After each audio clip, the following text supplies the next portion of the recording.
Shalom. Haleluya. Kita bersyukur pada kesempatan pagi hari ini karena Tuhan masih memberikan kita kesempatan ya untuk dapat menikmati ibadah. Haleluya. Nah, saudara-saudaraku yang kekasih di dalam Tuhan, ya berkenaan dengan kondisi yang ada di negeri kita, yang semua mengalami, ya untuk akhir-akhir ini sukacita. Ya, tentu sukacita dalam hal ini adalah karena mengingat apa yang sudah dialami oleh bangsa kita ini, ya untuk menikmati kemerdekaan. Ya, itulah sebabnya pada kesempatan hari ini saya ingin menyampaikan firman Allah dengan satu topik bahasan merdeka. Haleluya. Merdeka, saudara-saudaraku, ya, merdeka. Nah, kita patut bersorak-sorai dengan keberadaan negeri kita, dengan keberadaan bangsa kita, dan termasuk kita sendiri. Ya, haleluya. Nah, permasalahannya sekarang, apakah yang dimaksudkan dengan merdeka itu? Ya, apa yang dimaksudkan dengan merdeka? Nah, saudaraku yang kekasih, yang dimaksudkan dengan merdeka itu yang pertama adalah bebas, lepas, ya, bebas, lepas, sudah tidak terikat lagi dan berdiri sendiri, tidak didikte, tidak kemudian direcoki lagi. Haleluya. Nah, saudaraku, bebas dalam arti kita tidak terbelenggu lagi. Ya, kita tidak terbelenggu lagi, kita tidak terikat lagi, kita bebas melakukan segala sesuatu dibandingkan waktu kita masih belum merdeka. Dibandingkan tatkala kita masih di dalam belenggu daripada penjajah. Saudara bayangkan 350 tahun negeri kita ini dijajah. Ya, secara politik kita dikuasai, secara kebebasan budaya kita ya dikuasai, ya kesehatian kita bagi bangsa Indonesia ini juga dikuasai. Bayangkan ya kita diadu domba sehingga kemudian raja dengan raja di negeri kita saling berperang, saling ya menaklukkan satu dengan yang lain. Menderita ketika di dalam penjajahan, ketika di dalam belenggu penjajah, saudara, kita berada di dalam perbudakan. Bayangkan bangsa Indonesia ya disuruh membuat jalan ya sepanjang 1000 kilometer ya, dan kemudian semua hasil dari negeri kita ini dikuasai. Nah, saudara-saudaraku, menderita sekali ya. Segala sesuatu dikendalikan oleh penjajah, sehingga bangsa kita tidak berkutik sama sekali ya. Tetapi puji Tuhan, saudara, 76 tahun lamanya kita sudah bebas, kita sudah merdeka, kita tidak terikat lagi oleh pengaruh-pengaruh penjajah orang-orang asing, dan bahkan kita bisa berdiri sendiri. Ya, usaha-usaha yang dulu dikuasai oleh orang asing sekarang satu persatu kembali ke pangkuan bangsa kita, dikendalikan ya. Haleluya, haleluya, kita berterima kasih untuk hal ini ya. Saudaraku, bebas dari belenggu, bebas dari kesusah payahan, bebas dari segala sesuatu yang tidak diinginkan, kita merdeka. Nah, saudaraku, hal semacam ini pernah terjadi di dalam Alkitab. Ya, di dalam Alkitab. Ketika bangsa Israel di negeri Mesir,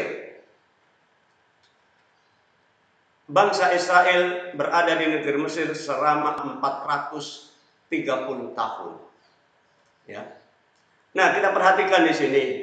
Nah, sebelum bangsa Israel itu masuk ke negeri Mesir, sudah disampaikan firman Allah kepada Abraham dalam kitab Kejadian pasal 15 ayatnya yang ke-13. Ya, firman Tuhan kepada Abraham, ketahuilah dengan sesungguhnya bahwa keturunanmu itu akan menjadi orang asing di dalam suatu negeri yang bukan kepunyaannya, dan bukan kepunyaan mereka, dan bahwa mereka akan diperbudak, mereka akan diperhamba dan dianiaya 400 tahun lamanya. Bayangkan, bangsa Israel tinggal di Mesir 430 tahun. 30 tahun sebelumnya berada di dalam kondisi yang aman. Karena pada saat itu Yusuf masih hidup. Firaun yang pernah ditolong oleh Yusuf masih hidup. Tetapi 30 tahun kemudian setelah Yusuf meninggal, setelah Firaun meninggal digantikan oleh Firaun yang lain, maka apa yang terjadi? Di dalam Keluaran pasal 1 ayat 13 sampai 14 dikatakan di sana, lalu dengan kejam orang Mesir memaksa orang Israel bekerja.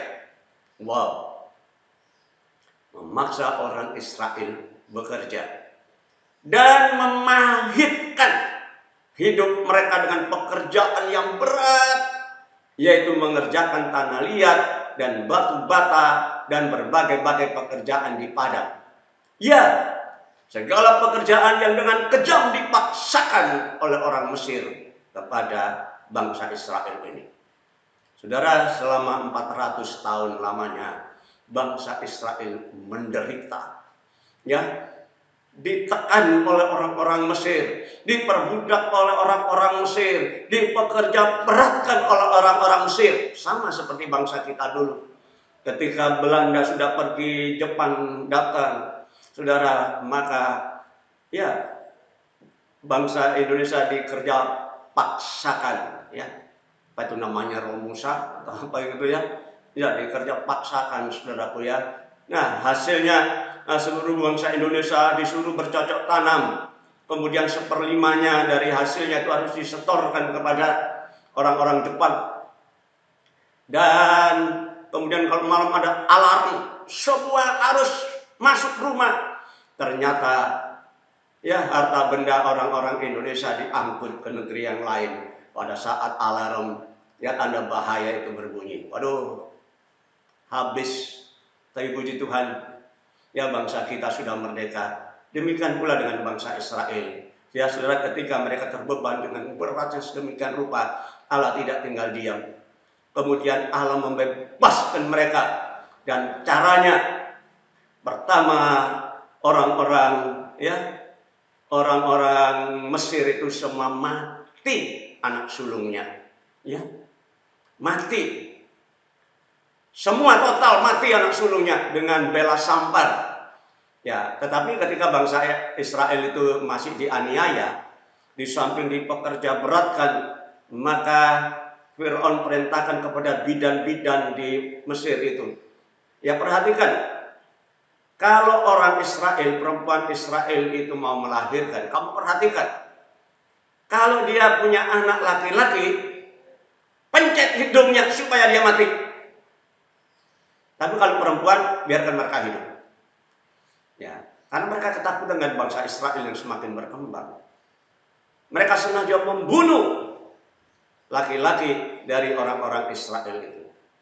Ya, tetapi ketika bela datang, bela sampar itu datang, saudaraku, maka semua anak sulung orang-orang Mesir itu dibunuh oleh bela sampar itu. Semua anak sulung, dari mulai anak-anak Firaun sampai kepada rakyat Mesir.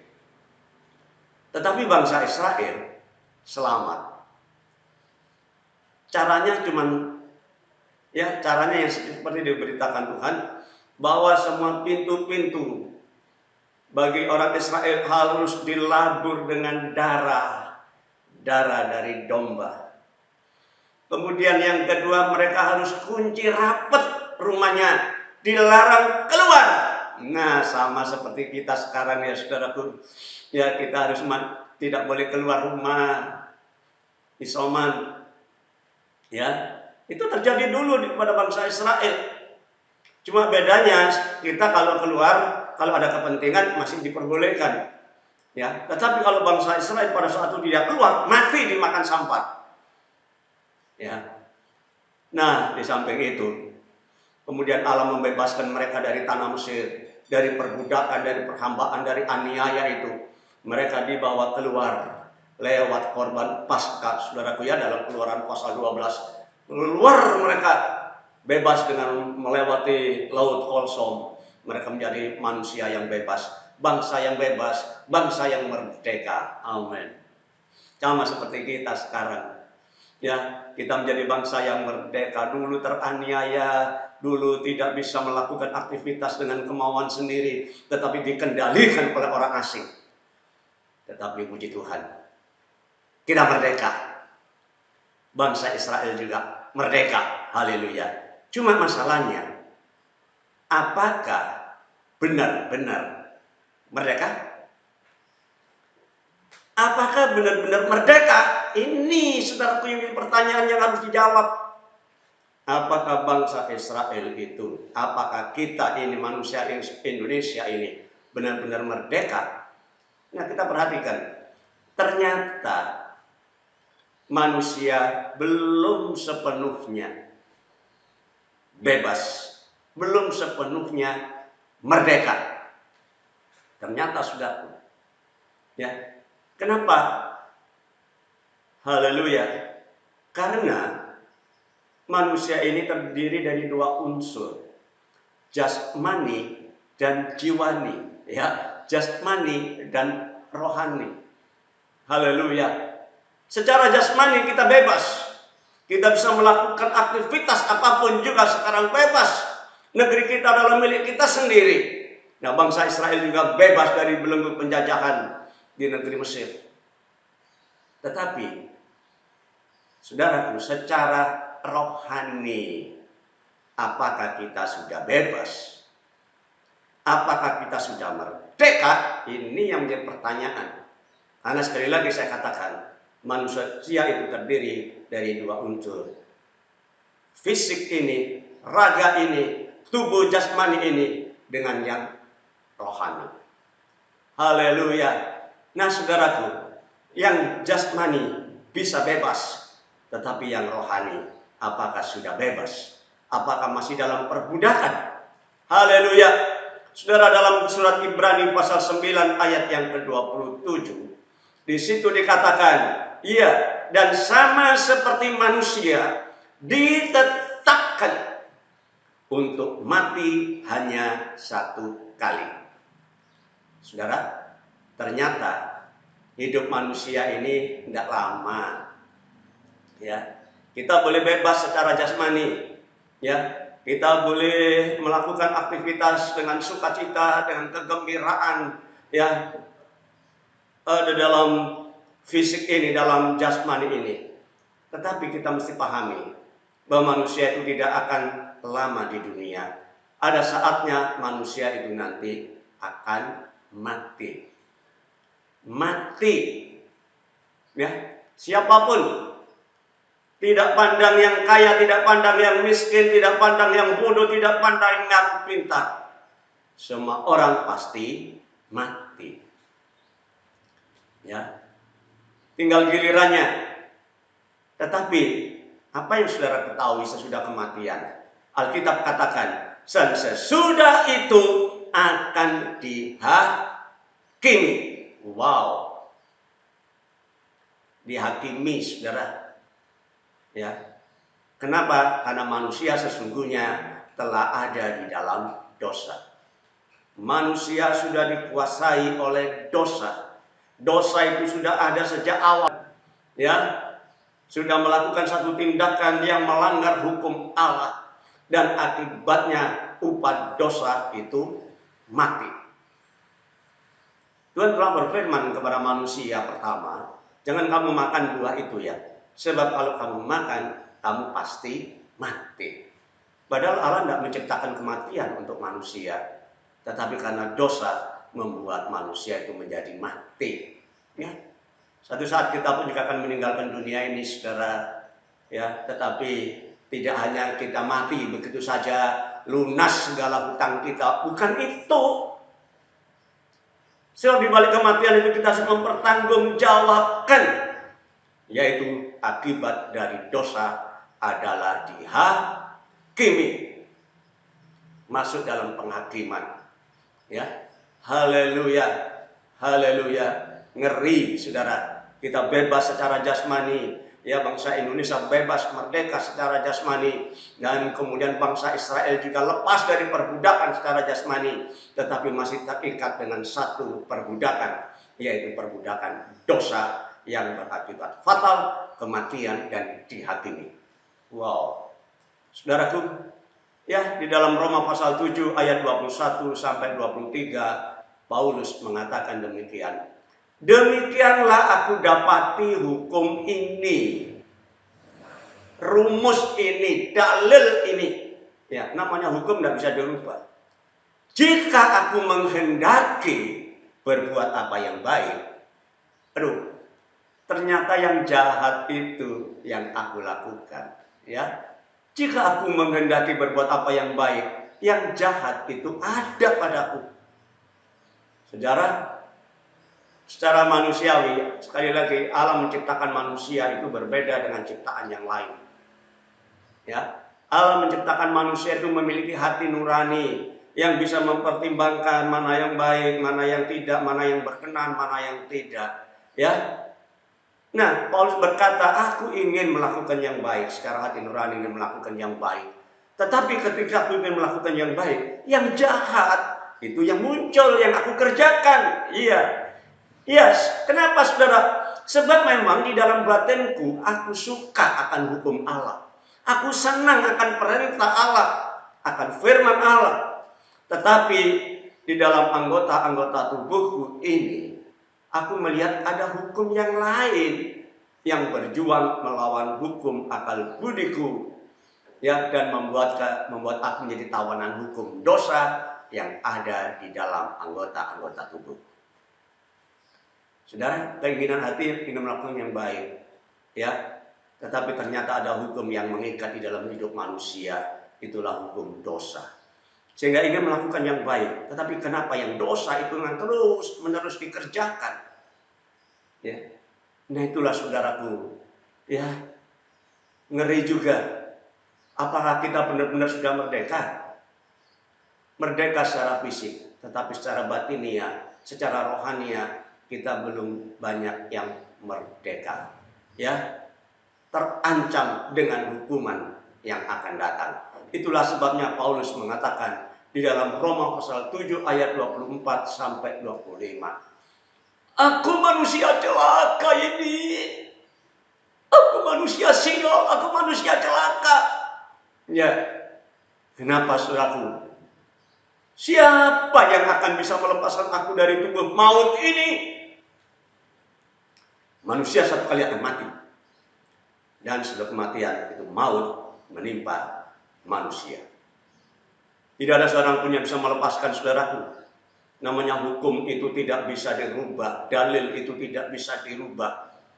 Ya, ketika kita masih berada di bawah atmosfer bumi ini, apapun yang kita lemparkan pasti jatuh kembali karena ada daya tarik bumi. Pesawat yang terbang tinggi pun masih bisa jatuh karena masih dipengaruhi oleh hukum gravitasi gaya tarik bumi ini. Kecuali kalau mereka lepas, bebas, luar dari atmosfer bumi, mereka melayang-layang. Aku manusia celaka. Siapa yang bisa membebaskan aku dari tubuh maut ini? Siapa? Ya, aku manusia celaka. Tetapi syukur kepada Allah oleh Yesus Kristus Tuhan kita. Amin. Masih ada jalan keluar. Bebas secara jasmani, tetapi masih ada jalan keluar. Kita bisa bebas dari perkara-perkara yang rohani, yang dosa yang mengikat kita ini. Haleluya. Haleluya. berterima kasih. Syukur kepada Allah oleh Tuhan kita Yesus Kristus. Amin. Haleluya. Dalam Yohanes pasal 8 ayat 36. Di situ dikatakan, jadi apabila Tuhan kita Yesus Kristus itu memerdekakan kamu, kamu pun benar-benar merdeka. Amin. Haleluya.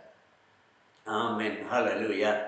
Ya, kalau Yesus yang memerdekakan kita, kita benar-benar merdeka jasmani dan rohani kita. Kita bebas dari perbudakan dosa. Kita bebas dari hukum maut. Karena apa?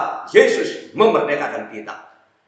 Haleluya. Demikianlah sekarang dalam Roma pasal 8 ayat 1 dan 2. Demikianlah sekarang tidak ada lagi hukuman bagi mereka yang ada di dalam Kristus Yesus. Wow, ini kebanggaan, saudaraku.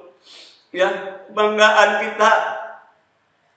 Sekarang tidak ada lagi ya hukuman bagi mereka yang ada di dalam Kristus Yesus. Luar biasa. Luar biasa. Amin. Haleluya. Roh yang memberi hidup telah memerdekakan kamu di dalam Kristus dari hukum dosa dan hukum maut. Hukum bisa dirubah. Amin. Haleluya. Nah, saudaraku, bersyukur kepada Tuhan. Hanya Yesuslah yang sanggup memerdekakan sepenuhnya manusia ini. Secara jasmani dengan pertolongan Tuhan kita bisa bebas, kita bisa merdeka, kita bisa melakukan aktivitas sesuai dengan keinginan kita karena kita tidak terbelenggu lagi. Tetapi secara rohani kita juga dibebaskan. Amin. Haleluya. Haleluya. Kita tidak takut lagi akan hukuman yang akan datang.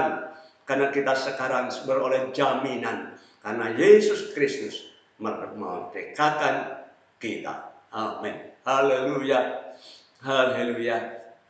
Nah, saudaraku, bagaimana kita menggunakan kebebasan itu sekarang? Nah, setelah kita merdeka, setelah kita bebas, saudaraku, bagaimana kita menggunakan kebebasan itu? Ya, haleluya. Dalam Galatia pasal 5 ayat yang pertama, di situ dikatakan, supaya kita sungguh-sungguh merdeka, Kristus telah memerdekakan kita. Bukan dengan jalan lain. Hanya percaya kepada Yesus. Amin. Supaya kita sungguh-sungguh merdeka, Kristus telah memerdekakan kita. Amin. Sekali merdeka, tetap merdeka. Amin. Karena itu, saudaraku, berdirilah teguh, berdirilah kokoh, berdirilah kuat. Dan jangan mau lagi diperhambakan oleh dosa. Ya, berdirilah teguh dan jangan mau lagi dikenakan perhambaan. Saudara, jangan kita diperbudak lagi, nggak enak diperbudak itu, nggak enak diperhamba itu ya. Jangan, saudaraku, kita sudah dimerdekakan. Ya, mari kita tetap berdiri kokoh dan berdiri kuat di dalam Yesus Kristus. Ya, Roma pasal 6 ayat 18 dikatakan, kamu telah dimerdekakan dari dosa dan sekarang menjadi hamba kebenaran. Amin. Sama-sama jadi hamba. Tapi yang pertama adalah hamba dosa. Kita dikendalikan oleh dosa sehingga melakukan semua tindakan dosa. Tetapi yang kedua sekarang kita beralih kepada diperhamba, ya, menjadi hamba kebenaran. Artinya kita selalu melakukan aktivitas yang benar, yang menjamin kehidupan kita yang akan datang. Ya, saudaraku, tatkala kita jadi hamba dosa, kita tidak bisa bebas, nggak bisa lepas. Kita harus tetap berbuat dosa. Tetapi tatkala kita jadi hamba kebenaran, kita boleh memilih lanjut jadi hamba kebenaran atau balik lagi jadi hamba dosa. Ya, Allah nggak pernah memaksa. Ya, tetapi siapa yang percaya dan sungguh-sungguh menyerahkan hidupnya, Allah yang memerdekakan kita dan kita menjadi hamba kebenaran. Amin. Haleluya. Nah, dalam Roma pasal 6 ayat 22. Tetapi sekarang, ya, setelah kamu dimerdekakan dari dosa dan kamu telah menjadi hamba Allah, menjadi hamba kebenaran itu, kamu beroleh buah yang membawa kamu kepada pengudusan.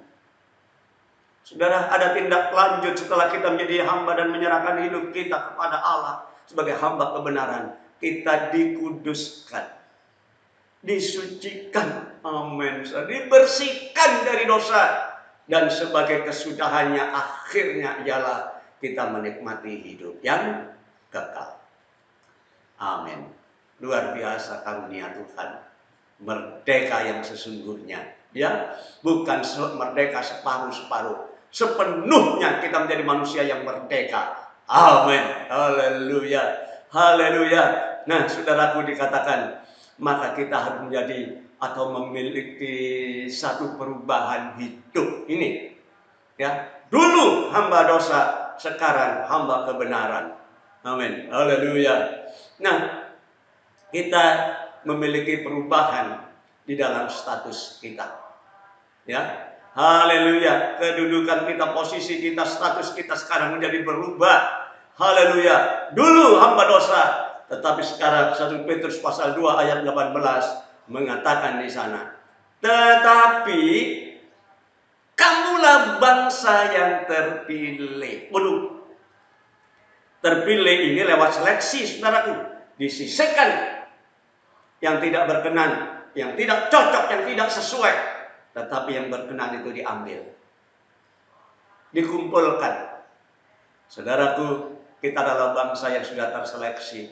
Haleluya, ketika kita percaya Yesus. Tetapi kamulah bangsa yang terpilih, imam-imam yang rajani, yang sekarang beroleh kesempatan untuk menghadap, menghampiri Allah, beribadah kepada Allah yang dulu sudah dibuang oleh Allah, tetapi sekarang kita boleh menghampiri karena kita adalah bangsa yang terpilih. Luar biasa, ya. Dan satu hal lagi yang paling istimewa, engkau adalah umat kepunyaan Allah sendiri. Saudara, kita menjadi miliknya Tuhan. Haleluya. Saudara, kalau punya harta menjadi milik saudara, pasti saudara lindungi, ya. Mobil tergores saja sudah marah-marah, ya, karena itu kepunyaan kita. Ada yang mengganggu, ada anak kita diganggu oleh orang lain, kita mesti marah. Kenapa? Karena itu hak kita. Kalau kita miliknya Allah, tidak perlu takut dalam hidup ini. Allah yang akan membela kita, Allah yang akan memelihara kita. Amin. Luar biasa, ya. Perubahan status ini sangat luar biasa. Dulu orang berdosa yang terancam dengan kematian sampai pada kematian yang kekal. Tapi sekarang berubah. Luar biasa. Kita bangsa yang terpilih, imam-imam yang layak menghadap hadirat Allah. Dan satu hal lagi, kita adalah milik kepunyaan Allah sendiri. Milik kepunyaan.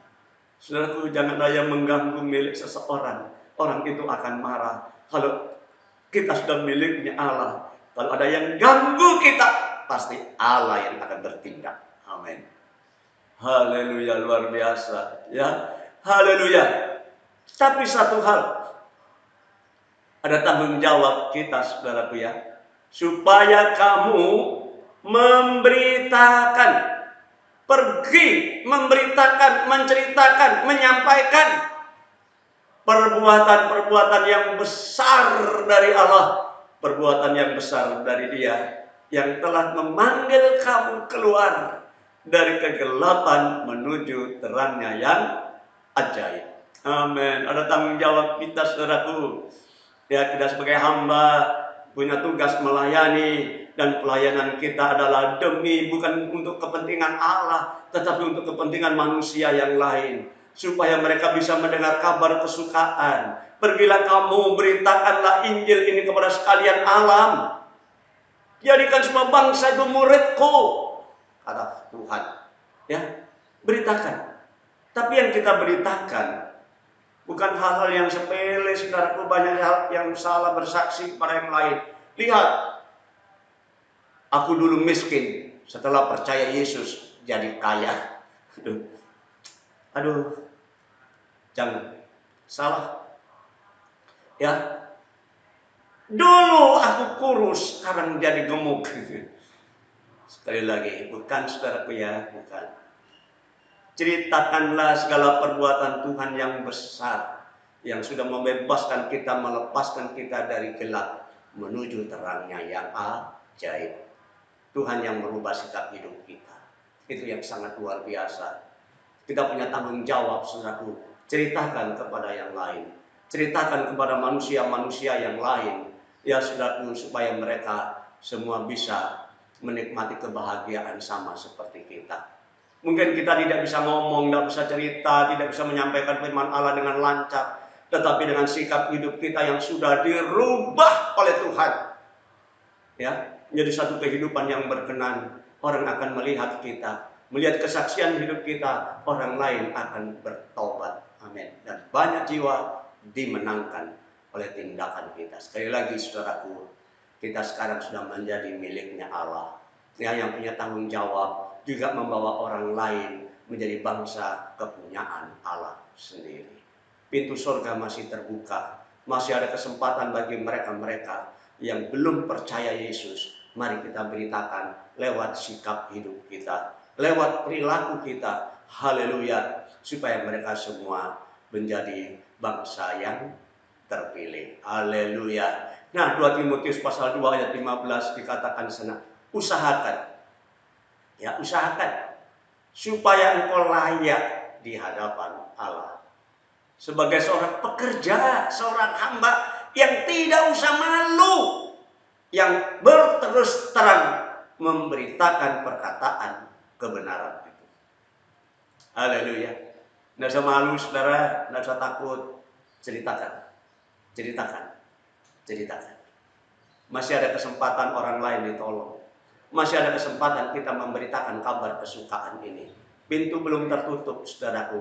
Kondisi yang terjadi sekarang ini adalah membuktikan waktu sudah begitu pendek, waktu sudah begitu dekat, tetapi masih ada kesempatan kita bisa menolong orang lain. Masih ada kesempatan kita berkarya bagi orang lain. Berkarya bagi Tuhan, memenangkan banyak jiwa bagi kehormatan kemuliaannya. Haleluya. Mari kita gunakan, saudara, kesempatan yang masih ada ini. Mumpung Tuhan masih beri kesempatan kepada kita. Sekali lagi, kita tidak tahu sampai seberapa lama lagi umur kita, ya. Tapi selagi masih ada sisa umur hidup ini, mari kita gunakan hidup kita sebagai pelayan-pelayan Tuhan, memenangkan banyak jiwa bagi kemuliaannya, menolong orang-orang yang mereka tidak paham, tidak mengerti, tidak sadar tentang hidupnya, supaya mereka berbalik arah dan kemudian percaya kepada Tuhan. Amin. Dan kita semua adalah orang-orang yang berbahagia. Haleluya. Tuhan memberkati kita semua pada kesempatan pagi hari ini. Amin. Haleluya. Mari kita tunduk kepala dan kita berdoa. Bapa di surga, terima kasih kasih-Mu luar biasa bagi kami. Engkau masih memberikan kita kesempatan, memberikan kami kesempatan untuk kami dapat menikmati kemurahan-Mu. Lewat kebenaran firman-Mu, kami tahu sekarang posisi kami. Kami adalah orang-orang yang sudah dimerdekakan, sudah dibebaskan. Haleluya. Bukan saja secara jasmani kami bebas dari perbudakan musuh-musuh jasmani, tetapi kami justru bebas dari perkara rohani. Kami bebas dari dosa oleh karena Kristus Yesus telah memerdekakan kami. Terima kasih Tuhan, bila kami tidak menyia-nyiakan kesempatan ini, kami gunakan waktu-waktu kami untuk kami tetap melakukan kehendak-Mu. Tuhan dipermuliakan lewat hidup kami. Terima kasih, kami percaya Tuhan berkati kami semua. Di dalam nama Tuhan Yesus kami naikkan doa kami. Amin. Tuhan memberkati.